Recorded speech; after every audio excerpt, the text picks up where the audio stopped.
اوكي تبع عصر maxaad ku oran lahayd hablaha ragga ku dhaha jiimtaada iyaguna saxan bariis dhaafiya war khudradda cuna war hilibka cuna war bariiska iska yareeya taba casar fanaanuntu markay heesaha soo qaadayaan ay soo diyaarinayaan maxay soo sameeyaan fara iyo cidiba dabada laga gashaa dilay ku idmay sharmuuto dhashaayada oo uraysa hadhagtay heesaysa ku imaanaysa meel walba laga soo hoolhoolay wax hadii la gudmay af war waxaan fatarooyin qomuluudka ay dadka qabayska cayriyo habalada ay sheegaan fanaaniinta oo qaar kood gaalay habluhu waxay jeceliin meel kasta oo qurux badan isku sawiraan marka adiga markay gabadh kula socotay meel qurux badan aragto maxay ku tahay igu sawir okay taba casar hablaha wiilasha khiyaama maxaad ku oran lahayd ilaahay kuwa khiyaano ma jecla ninka dad reer ma tiraa walaal kala tagno ay ninka la guursato jeceshay maxaa khiyaanaysa sariibtiisa cunaysa cuntadiisa cunaysa khudaartiisa cunaysa dharkiisa xiranaysa gaarigiisa ku socota sariibtiisa ku rudaa guriga kale asaga baxsaa soo daalay soo dhiiday maxaa khiyaanaysa ku wada ma ilaahay ka baqin waxa ku weydiinaya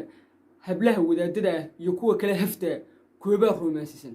gabadha wadaadda ay waa ka romansisan tahay romansi baan ku leeyahay gabadha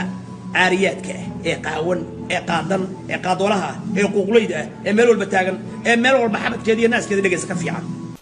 okay daba casar ashinkii yar aad ugu tiri markaad waraysiga qaadayso ma sameynaya bal samee dadku arkaan okay bal wax kale la samee sameeyay rag baa fiiriga sameeyay hada sameeyo rag baa ajalada googoosanaya marka waxyaalo badan iska ilaalinaya nimanyo aniga laftayda fulay noqday duqays googoynaya markaa okay daba casar hablaha rijiga marsada anagu may ka baan naqaana hablaha maxaad ka leedahay markaa martaan inaan kacsano iska daay rijiga aan kacsano iska daay rijiga beenta sunniyaha beenta iska daay adxiiraysan daay aad daba casar adigu goormaa kugu dambeysay gooray gabadh ku taado ku jecelahay message kugu qorto astaghfirullah alazim dilaa daba casar su'aasho ka beddelaya wiilasha dhaha gabadhoodu ima jecela oo romansi ma maxaad iyo ku oran lahayd ka keenso wada ka keenso laftiga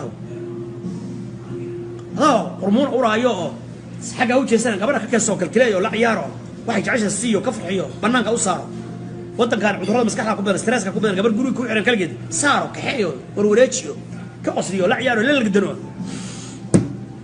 markaas dareenku ha galo naag la jecel yahay haddana naagtu inay tahay soo waco abbaay gacalis nuurayso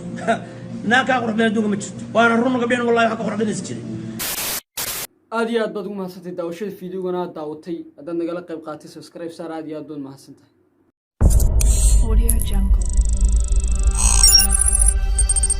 Audio Jungle.